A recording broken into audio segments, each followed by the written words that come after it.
All right, hello everyone. Last time we covered what the difference between a true or false dichotomy is and what characteristics it takes on, and the difference between rationalizing them and states. So states of things are only rationalizations of what things truly are. Like something's not truly alive or dead. That's an impossible thing in reality. Nothing dies or ends or lives forever. But that would be another dichotomy. But it's a flow of states between things. So rather than thinking of it as an on-off switch, it's a flow of states. And we are one of the states of the universe as beings, which used to, if I said that before, I would sound like a cuckoo for Cocoa Puffs to myself. But it's the true way of perceiving the world through that right hemisphere. And that's what happened during my awakening, is that I saw the world. It's like states. That's how you would think of a flow between states rather than an on-off dichotomy, because that's false. It's a rationalization of the way the world works for purposes for us to use as a means to an end. Okay. So over the course of this video, we're going to go over the evolution, how evolution synthesized true dichotomies, and they synthesized it into rationalism and intuitionism. So evolution is what had to account for these two things, these two aspects of reality, both infinite regress, infinite expansion, chaos, order, all the different, you would say, religious dichotomies of Taoism and those other aspects of reality that other religions go over. But that's what your brain is trying to do. It's trying to map onto reality. And evolutionarily speaking, that makes sense because you want the best map possible to understand reality in order to survive. So in mapping reality itself, we only get small portions or glimpses into it, which is what some of my epiphanies revealed. But you also reduce it with your left hemisphere to make it useful. So it's like a funnel. It's like part of the information of the actual world comes in. You reduce it through the corpus callosum into the left hemisphere, and then you're also perceiving it straight to the left hemisphere. So it gives you direct empirical, logical information, as well as the comprehensive understanding of it, so that you can formulate a synthesis between them and come to action, which is what I'll go over. So evolution synthesized all the dichotomies, like hot and cold. It had to figure out what those things are and figure out how it interplays with every other aspect of reality, all the other dichotomies, and obviously the cosmological constants, which I will go over later as well. But it had to see the relationship between all of these things in order to formulate how to act to survive. So then we'll get into rationalism and intuitionism. And you can read these things if you want. A lot of this is incomplete information, and I've done my best. I haven't quite flushed it all out yet, but I felt like this was so important, and I wanted feedback before I go too far into this, and to cut fat before I add muscle, because if I add too much fat, it becomes incoherent, because I'm trying to elaborate on what the right hemisphere is saying. But it can go off into false connections between things. It draws false conclusions of reality sometimes through miscommunication with the left hemisphere. So it's telling the left hemisphere, here's this stuff. I'm not quite sure what it means. Help me grasp it. Help me understand it. Or not understand it, because that's what the right hemisphere is doing. But help me grasp it and simplify it to where it's useful and I can articulate it. That's what the left hemisphere does. It's like simplifying. That's what words are. They're simplifications of reality itself. It's rationalization itself. So, okay, we'll get into rationalism. That is the left hemisphere. It rationalizes everything we do. Like, it's perceiving the world, and it's a map of the world. So if you were trying to make a one-to-one map of what the world is, you can never have perfect accuracy. It's an impossibility to achieve perfect accuracy. And obviously the opposite is probably impossible. I can't really figure that out right now. But if you were to map, like let's say you were mapping a beach line, and you have to be exact to the grain of sand, but then you zoom in on the grain of sand and it has differences. So you have to map that. Then you zoom in on that, it has differences, all the way until you get to where there's no differences. And it's impossible to achieve that level of accuracy in ad infinitum. Like you would never be able to complete that endeavor. So there's things that are impossible to achieve, and our brain rationalizes it as a possibility because it's useful. It's useful to create maps, regardless of if they're perfectly accurate. It helps create a map to be somewhat accurate so as to be useful. Like if I knew where a river was, that having that map helps me get to that river, find that river, know where that river is in relation to other things. And in doing so, it's useful because it leads to my survival because I know where water is. Okay, so now we'll get into rationalism and intuitionism to properly understand the dichotomy between the two. So this would just be a dichotomy, even possibly a false dichotomy of rationalism and intuitionism between the left and right hemisphere, because they're obviously an interplay between them. But for the sake of understanding a dichotomy, we have to know its extremes. So what I'm doing is I'm formulating the left and right hemisphere at its extremes so we can know the dichotomy that we're dealing with between the two hemispheres. And that's really hard for the left hemisphere to do. Our rationalist brain is trying to say, that's a false dichotomy. That's not true. Well, guess what? It is true. And this is how our brains manifest in reality and how it interprets the world. And this, I think this is going to be the next step of our understanding and comprehension of the world. And it's just a piece of it. I have humility. I understand that I'm not the most genius person ever, and there's going to be mistakes in here. But all I'm doing is something was revealed to me, and I'm trying to articulate it best I can. And this is new, so I'm gonna make mistakes. It's like being on the. It's like doing something new. Anything new, you're going to be terrible at it at first. It's the first time you ice skate, you're terrible. The first time you do anything, because your left brain's mapping it. Your right brain's trying to comprehend it and how to navigate it with intuitions, and so your right brain's formulating the intuitions, and then your left brain's going to be trying to grasp it and understand how to grasp it, the things it needs to do that. Okay, so to properly understand the dichotomy of rationalism and intuitionism, we must first make an extreme case for each, which I just tried to lay out. In doing so, we utilize multiple dichotomies that our brains consider showing how it synthesizes. In doing so, we utilize multiple dichotomies. Like I was saying, we take hot and cold, and other aspects of and dichotomies in reality into account, and even cosmological constants. So we take all this stuff into account, utilizing our right hemisphere, and then we try to simplify it through a synthesis into our left hemisphere. And both of them are involved in their own way. One's coming up from infinite regress and making things more complicated to communicate to the right hemisphere, and the other one's simplifying and making it more tangible from the right to the left hemisphere. And we communicate that through our corpus callosum. But in doing so, it reduces a great deal of the information that's being processed by it. Okay.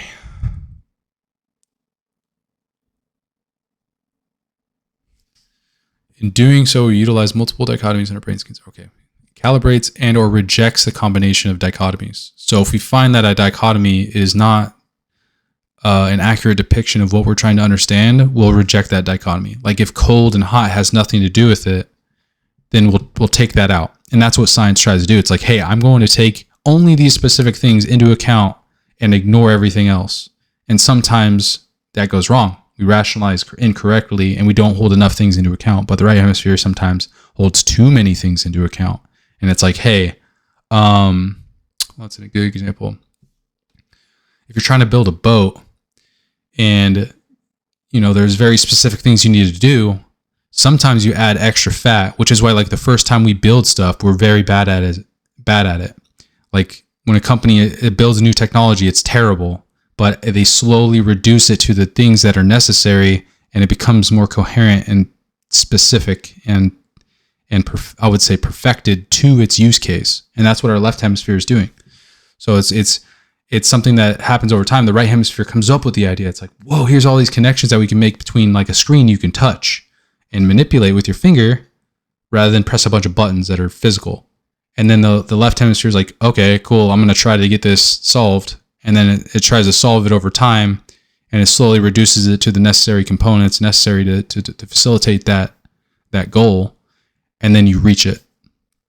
And then it gets better over time. Okay. So the processing of dichotomies happens in the mind. Rationalism and intuitionism is the layering of various dichotomies in existence and layering each hemisphere. Rationalism on the left and intuitionism on the right. So your intuitions, the things that you don't need to think about, your intuitions, there's two different modes of thinking with your intuitions. And one of them formulates your intuitions or informs them, which is religious thinking. And we'll get into that later as well. And the other is short term, which is just intuitions, emotions, feelings, things like that. Things we would normally consider what an intuition is. So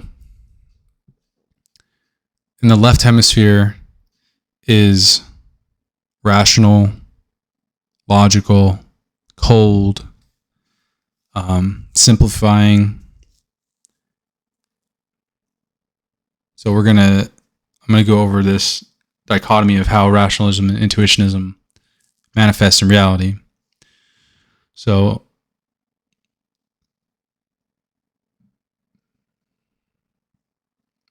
the brain goes wrong when it rationalizes things or draws connections that don't things or creates rationalized dichotomies. That was what I was talking about between like how the left hemisphere is oversimplifying or even rationalizing for the sake of understanding or being able to grasp something, like something that's not tangible. It makes it tangible. It does that irrationally or by rationalizing. So it rationalizes by saying like, here's this thing that I can't grasp or even feel or touch. It's time to simplify this so I can grasp it. And that's why the concepts that I'm talking about are not easy to grasp. And your brain it's going to take a lot of effort and opening up your mind and heart to these ideas in order to fully grasp the connectedness of it all and understand what I'm saying. So the right brain goes too far when it draws connections between things that do not rationally have a relationship. So that's what I was saying earlier, where they don't actually have a relationship, but it's going to draw that relationship anyways. And that's when you get people who have really crazy religious thinking or schizophrenics or things like that, or delusions. Sorry, they're probably not schizophrenics, but people who are delusional. They could be so due to over rationalization or drawing false connections between things. So it could be a problem with either side. Okay, rationalists consider as little as possible specific, rational, logical. They use reason, and it likes control. So if you find yourself under the control of the rationalist left brain, it is going to try to control everything, including ignoring the right brain. So it's the Luciferian intellect, and it's going to make you disagreeable. It's going to make you, I would say, the archetype of what we consider to be male. That's what the left brain is doing. It's control, manipulation. Obviously that's not, it's a generalization, but that's the reason we have the archetype or stereotype. It's because it's true of reality and the way the left brain works. And so men, I would say, are more left brain and women are more right brain. And a lot of the science is bearing that out. So the things that we had intuitions about are bearing out in reality, especially the religious individuals who somehow they knew this stuff thousands of years ago and they intuited it. And the left brain was trying to rationalize it. And I don't think they had the right understanding of everything because they couldn't measure the brain. They couldn't test these things. All they could do is see like 50, 60 years worth of interactions with people. And then they drew conclusions. It's like now we have like thousands of lives, even millions of lives worth of information that we have recorded, simplified, analyzed, and then delivered to our left hemisphere. So and are right, even because that's taking into account a lot of this stuff as well. So now we have both of our brains can be as informed as possible, and there's no reason for anyone to be ignorant of the things that I'm talking about anymore. And I hope that this helps them. And I may be just a piece of this puzzle to help everyone understand. And I am going to remain with humility rather than hubris, because hubris will, I'm not doing this for me. I want everyone to know this information. So intuitionists do not require deep thinking and are rooted in heuristic pattern recognition. So it doesn't require you to think very deeply, but you can. So when you're an intuitionist, the things that you feel, like your emotions, that's how you react to things. Like if you're disgusted by something, you're going to try to articulate, I don't like the idea of a sister and brother having sex together because it disgusts me. And people are like, that's one of the arguments that people make in debates these days, is like, how is it disgusting if a sister and brother have sex, if it was the case they couldn't have a child, they don't have diseases or whatever else, there's nothing left there. So they reduce it to the things that the left hemisphere would want, when in reality it's an emotional response brought about by evolution over millions of years.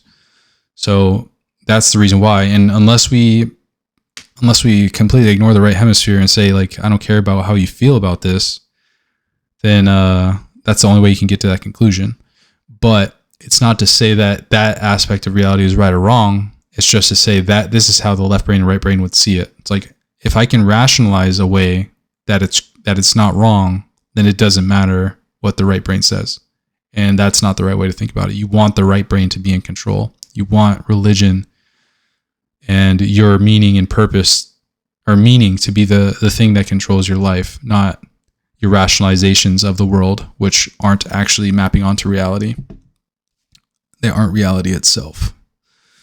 So these patterns or heuristics are often rooted in deeper purposes as a result of billions of years across in various contexts. So if you were to think of what you are the result, I mean, obviously, of the entire cosmos up to this time, but if we were to take the arbitrary point of where life began, you are the result of 4 billion years of uninterrupted evolution from that time. And that is what has affected how you perceive the world, and your intuitions, and those emotions that come from your subconscious. Those, I think 4 billion years of evolution is much smarter than my 32 years of life. Like, I think that is much more better understanding and comprehension and relationship between the universe than the very simplified left hemisphere is going to allow me to understand.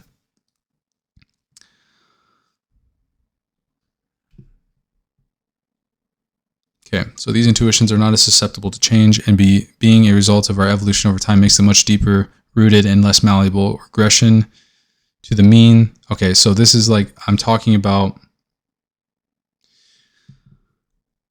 the intuitions are susceptible to change. Like you can change your intuitions, yes, but you can only do that through either rationalization or your interaction with reality to see that that your intuitions aren't actually bearing out in reality. So yes, we have these inbuilt intuitions, but it also takes the context into consideration so as to be maximally adaptable to this situation. Obviously, the left hemisphere is much more adaptable, but the right hemisphere can be adapted to the situation as well in your intuitions.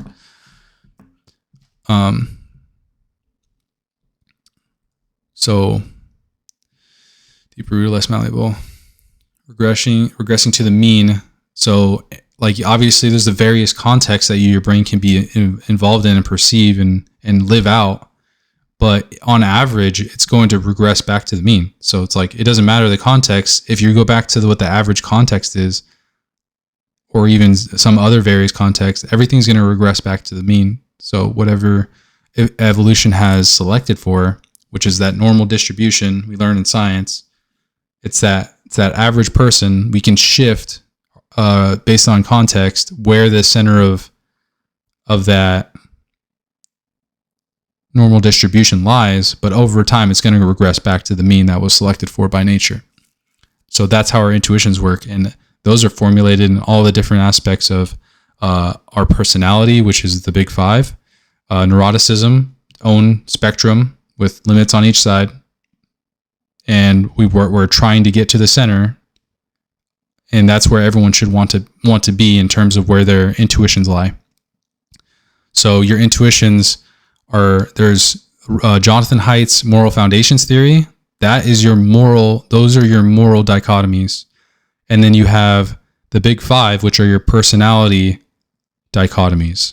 So with loyalty betrayal, if you have too much, if you go to one side or the other of this gradient, then you're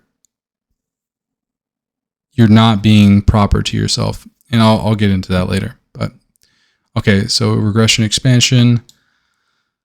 Expansion regression dichotomy can explain as a simultaneous regression into infinity and expansion into infinity. So you're infinitely regressing and infinitely expanding, and that's visualized as fractals. That's why when people have these these spiritual awakenings, when they're on psilocybin mushrooms, they have these visualizations of fractals, and that's because that is reality. That is that is how reality works. Is you're having this infinite regression in your left hemisphere and infinite expansion in your right, and they balance each other out to maintain a coherent understanding of reality.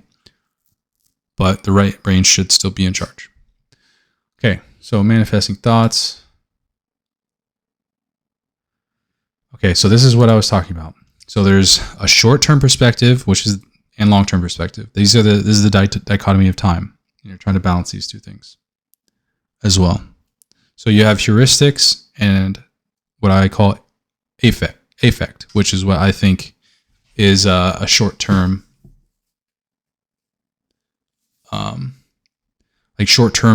response of feelings and emotions. And that's the best word I can think of that our language has to elicit that understanding. I do need to define that actually in my definitions. But okay, so heuristics comes from the subconscious. So all the short-term thoughts come from the subconscious, and it's an immediate reaction. Sometimes it's even you can call it instinct. But those can be trained slightly by us. So that when you do something like in the military, they call it muscle memory. So when you're training these things to become muscle memory, it becomes a heuristic for you. And the heuristic is of the nature of the left hemisphere. So it's like your action, like you're training yourself to do a particular action quickly in response to something. And militaries all over the world train this so that if anything happens, if somebody points a gun at you, you can pull out your gun as fast as you can and shoot the person before they shoot you. Or in other situations, wrestling, et cetera, et cetera. This is why you train those physical aspects and heuristics to protect yourself and your family. And on the other side, you have affect, or your emotional reaction to things. These can be manipulated by society as well, or even rationalized by the left hemisphere and controlled by the left hemisphere. And it comes from your subconscious as well. But these are that result of the 4 billion years of evolution, so you cannot ignore them. If you have these, you need to pay attention to them. You need to make sure that you write out how it makes you feel and the reason why it makes you feel that way. Sometimes it's wrong, but sometimes heuristics are wrong and you make the wrong choice. Like a cop ends up shooting somebody on accident that they didn't mean to. They utilize that heuristic wrong, but it was a reaction. Sometimes they don't think of it. That's why a lot of the time they're let off, but also they're wrong a lot of the time. They come to that conclusion and they drew that wrong conclusion. So that's kind of like a problem, and they shouldn't have done that. So affect and heuristics. That's the short-term modes of thought. And heuristics also play into what religious thinkers would say is the Luciferian hedonistic pleasure aspect of your mind. Because when you get home, you're like, I'm hungry, and your heuristic is just to eat. Eat whatever you want, do whatever you want, have as much sex as you want. It's a short-term way of thinking about the world, and if you train your mind to be that way, then that's how you're gonna behave. So if you want pleasure and pain, which is what utilitarian advocates for, utilitarianism, how do you gauge yourself to that? You have to have an understanding of dichotomies. You have to understand that what you're not seeking for is extreme pleasure and the absence of pain, but a balance between them. And finding that balance is key, because throughout our lives, we find out what is meaningful and what is worth experiencing some pain over, especially in the short term, in order to have a longer term gain and benefit. And that is part of the aspect of heaven, is like that short-term aspect versus long-term. So you want to get rid of the short-term as much as possible in the sacrifice of the long-term.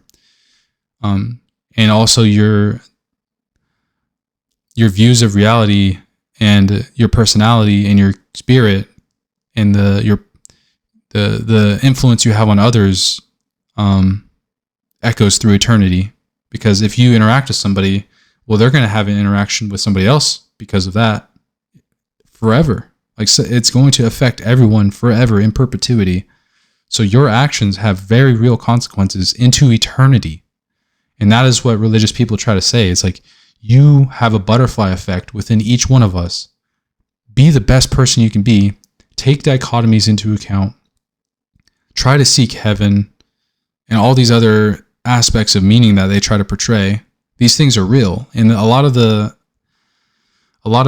left brain thinkers are going to try to rationalize it and be like, that doesn't make sense because it's not useful. But it gives its meaning. It gives us meaning. It gives us understanding of our relationship. And that's what the right hemisphere is telling us. Okay, so that covers a little bit of rationalism and intuitionism, and infinite expanse, infinite regress, and how evolution synthesized true dichotomies into our minds, and how we can have to continue to try to synthesize them based on the context and our deeper understanding of reality. And then let's see, do I have time? I probably do not have time to get into science and religion yet, but I will go over it, and you guys can just pause it and read it if you wanted to before I go over it, so you have it in your mind. But it's just the longer form of thought. It's what our brains, like the pure forms of the left hemisphere and the right hemisphere. It's like if you were to reduce it to the pure elements of what it's trying to do in reality, I would say the left brain is trying to figure out science, and the right brain is trying to figure out the relationship and religion and the connectedness of everything. So I'm going to go over that in the next video. All right. Thank you guys so much. I love you. And I hope you all found some deeper meaning in this, and I hope you continue to watch. Thank you.